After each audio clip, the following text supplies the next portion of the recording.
Selamat datang ke kelas Yin Yang 101. Hari ini saya akan memperkenalkan yang mana satu Yin, yang mana satu Yang. Dengan ini kita boleh tengok yang ini ialah permukaan yang berwarna putih, di manakala yang ini ialah permukaan berwarna hitam. Yin bermaksud kawasan genap atau kawasan hitam, iaitu dekat kawasan sini. Manakala Yang ialah kawasan putih yang bermaksud dekat kawasan sini. Dengan penjelasan tadi, saya pasti anda telah faham permukaan mana yang bermaksud Yin dan permukaan mana yang bermaksud Yang. Klip-klip yang akan datang akan memberikan anda lebih banyak informasi berkaitan dengan Yin dan Yang. Dengan ini, saya Yin Yang Puah. Peace out.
Kepercayaan terhadap dewa. Kepercayaan terhadap dewa dipercayai dapat membantu mengawal dan meningkatkan hasil tanaman. Kerana mereka percaya bahawa semua dewa berada di syurga mempunyai kuasa menolong manusia di dunia untuk berbuat baik. Percaya dewa tinggal di syurga. Kepercayaan bahawa semua dewa tinggal di syurga dan mempunyai kuasa bagi membantu manusia di dunia. Semua dewa mesti disembah. Selain itu, upacara menyembah dewa melibatkan upacara korban binatang. Bagi masyarakat Shang, mengamalkan agama menyembah banyak objek dan unsur alam semesta seperti bumi, sungai, angin, dan binatang. Mereka percaya Tuhan yang paling berkuasa adalah Tuhan Tian, iaitu Tuhan Langit. Mereka percaya Tuhan-Tuhan ini boleh menguasai kehidupan manusia dan boleh menyebabkan malapetaka seperti kemarau, wabak penyakit, dan banjir. Bagi mengelakkan malapetaka berlaku, orang Shang menjalankan upacara pengorbanan supaya Tuhan-Tuhan mereka tidak marah.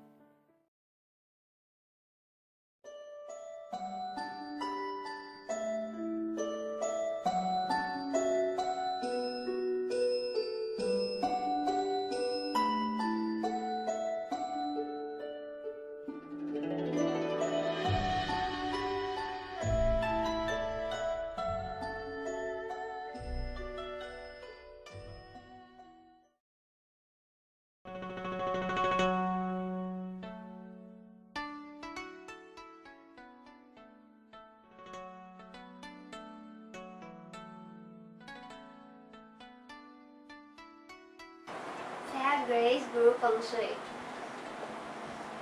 Menurut Feng Shui, tumbuh-tumbuhan dalam bilik menyebabkan seseorang tidak dapat tidur dengan lena.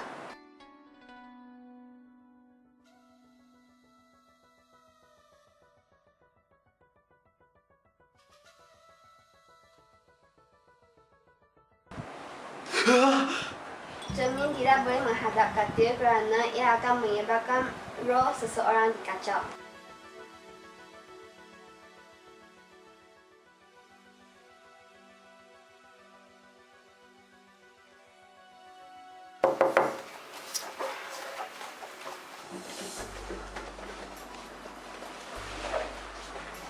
Wah, Jensen, kenapa laci pintu semua buka? Menurut Feng Shui, seseorang akan bernasib malang jika laci dan almari dibiar buka.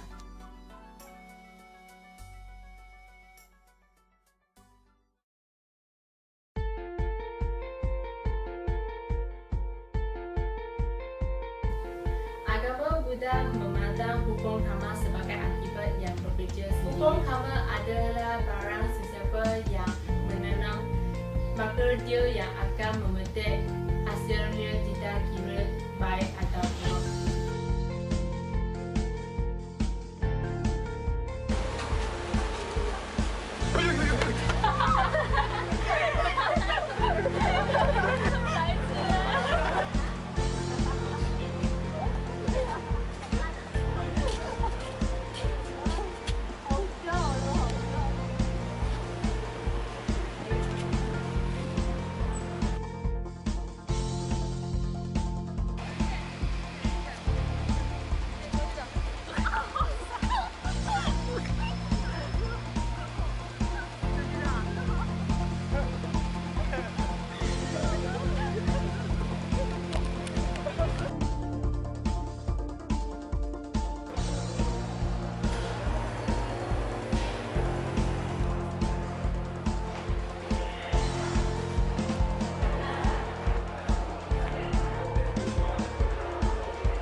Penyembahan nenek moyang merupakan salah satu kepercayaan dalam masyarakat Cina yang dikekalkan sehingga hari ini. Nenek moyang mempunyai pengaruh dalam kehidupan harian. Dipercayai bahawa semangat nenek moyang dalam menjaga kesejahteraan hidup dan kadangkala untuk meminta bantuan khas. Penyembahan nenek moyang berasal daripada zaman awal tamadun Cina, iaitu sejak dinasti Shang. Pada masa itu, upacara dijalankan bertujuan untuk menyembah nenek moyang yang dikatakan berada di syurga. Konsep penyembahan nenek moyang juga banyak dipengaruhi oleh ajaran Confucianism, iaitu konsep Xiao yang menunjuk kehormatan dan ketaatan kepada ibu bapa.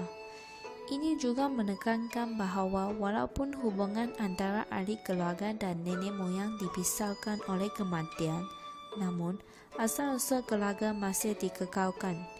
Bagi yang berkemampuan, tempat penyembahan akan didiri di tempat khas untuk menunjukkan kepentingan nenek moyang dalam keluarga.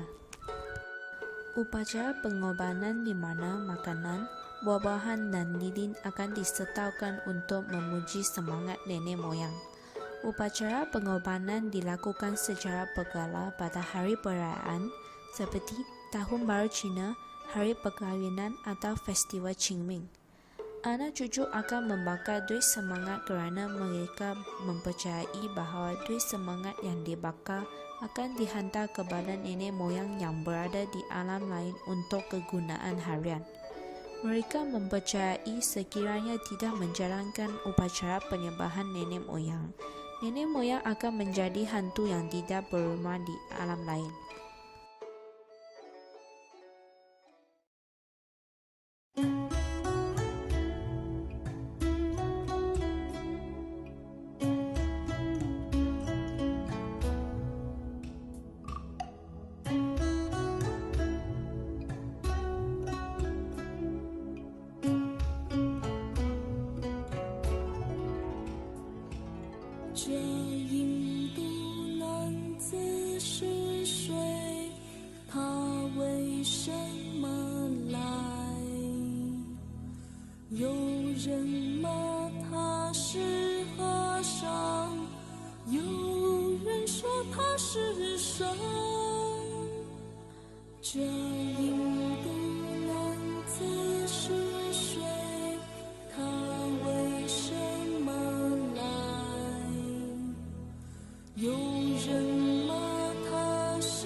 他为我们做玩具。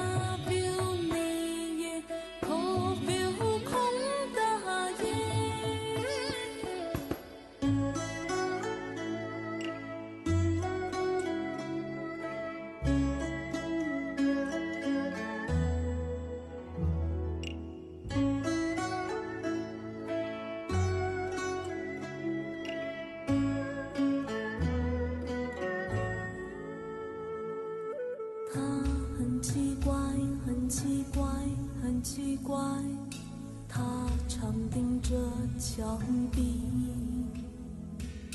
他与鸟类和动物交谈，我们很爱很爱他。大毛驴不回来，大毛驴不回来，大毛驴啊，没卡里。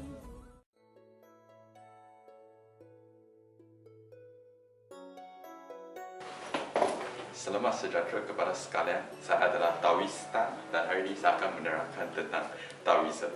Taoism adalah berasaskan buku Tao Te Ching yang pengarangnya adalah Lao Tzu, iaitu saya. Sebagaimana yang anda boleh nampak, saya ada Lao Tzu yang moden. Saya memakai tie dan suit. Okey, Taoism yang pertamanya menekankan tentang Wei, kesemulajadian dan tiga khazanah. Tiga khazanah adalah belas kasihan, kesederhanaan dan rendah diri. Dan selepas itu, asal-usul Taoism adalah datang pada lama-lama dahulu. Taoism adalah berasal dari sekolah Tianshi. Sekolah Tianshi adalah sekolah Taoism yang pertama diiktiraf oleh Cao Cao. Dan selepas Taoism diiktiraf oleh Cao Cao, Lao Tzu juga menerima pengiktiran diraja sebagai ketuhanan pada abad kedua. Perkataan ini adalah Tao. Tao maksud hafalnya adalah jalan, jalan raya ataupun doktrin. Dalam Taoism, maksudnya adalah satunya yang semula jadi, spontan, abadi, tanpa dijelaskan dan tanpa bernama. Adakah anda semua tahu apakah perkataan ini? Perkataan ini adalah ziran. Ziran adalah kesemulajadian. Dan ini adalah merupakan pusat nilai dalam Taoism. Perkataan ini adalah Wu Wei. Wei bermaksud aksi yang disengajakan, manakala Wu bermaksud tindakan yang tanpa tenaga. Perkataan ini Wu Wei adalah dikaitkan dengan air kerana sifatnya yang beralih.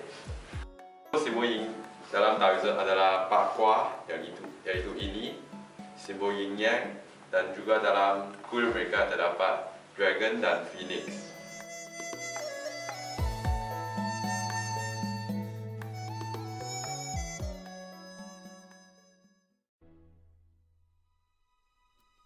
Confucianism adalah sistem kepercayaan berdasarkan ajaran Confucius.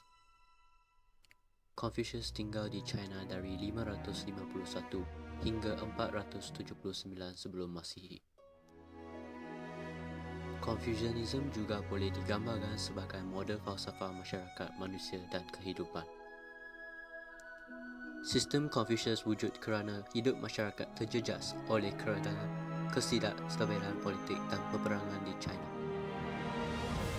Komponen utama Confucianism adalah kemuliaan seperti hormat, kesetiaan, rajin, kesopanan dan murah hati. Confucius menyebar nilai-nilai serta ajarannya untuk membangun sebuah masyarakat yang hidup bersatu padu dalam keadaan aman dan harmoni. Kod etika Confucius dikenali sebagai pemerhatian hubungan di mana yang tua harus menunjukkan contoh yang baik dan yang muda mesti taat.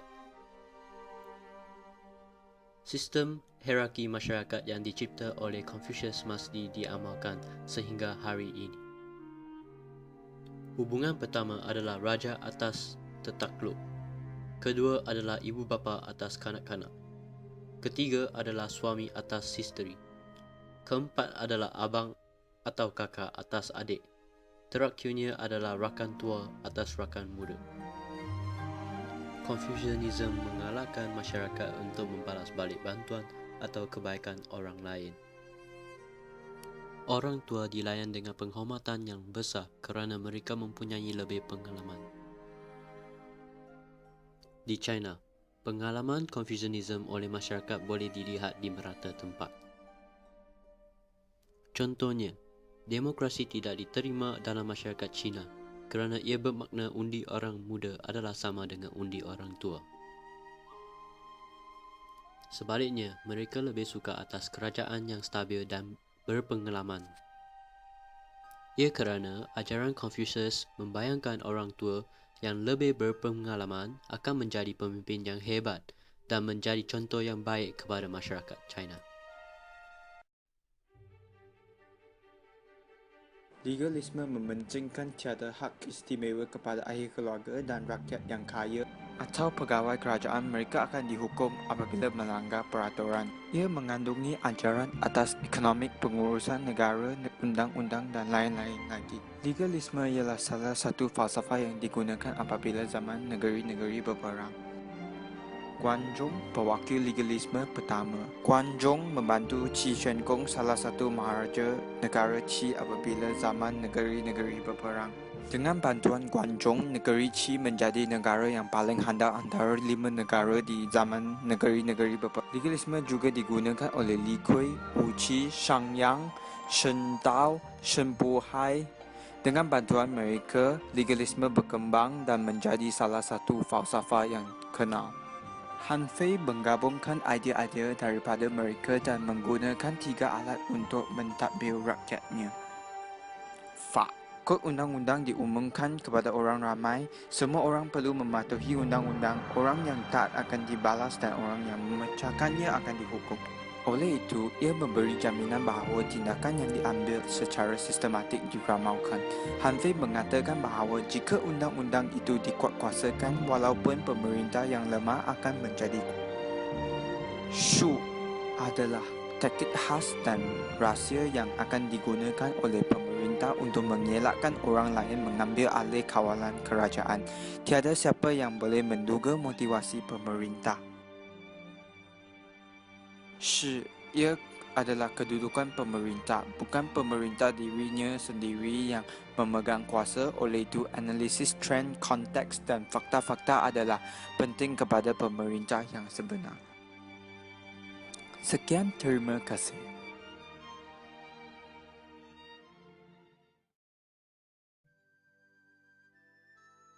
Salah satu pemikiran falsafah negara Cina dalam tamadun Cina ialah falsafah moisme. Falsafah moisme atau dikenali sebagai Mohism diasaskan oleh Mozi yang hidup sezaman dengan Confucius. Disebabkan oleh kurang berpuas hati dengan penekanan dan konsep Confucius, akhirnya Mozi telah melahirkan falsafah moisme pada akhir dinasti Zhou. Mozi merupakan wakil falsafah moisme.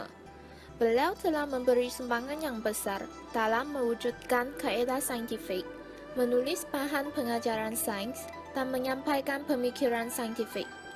Idea-idea beliau boleh disimpulkan dalam yang terkenal 10 doktrin, yaitu Jian Ai, Fei Gong, Shang Xian, Shang Tong, Tian Zhi, Ming Gui, Fei Ming, Fei Yue, 节用, 结账. Antara konsep penting dalam pemikiran aliran ini termasuk aspek kasih sayang sejagat, Jian Ai, mengecam sikap suka berperang, Fei Gong, dan menyerah kepada nasib, Fei Ming, dan mengutamakan golongan cerdik pandai, Shang Xian. Disebabkan penegasan aliran ini kepada sikap mengejar kepentingan, Gong Li, pengikutnya menentang konsep mantap Tuhan yang dikemukakan oleh aliran Confucian. Aliran Moisme juga menitik beratkan konsep nama dan penganalisisan mengenainya, dan ini bermakna aliran ini telah mempelopori analisis logik di negara Cina. Sekian, terima kasih.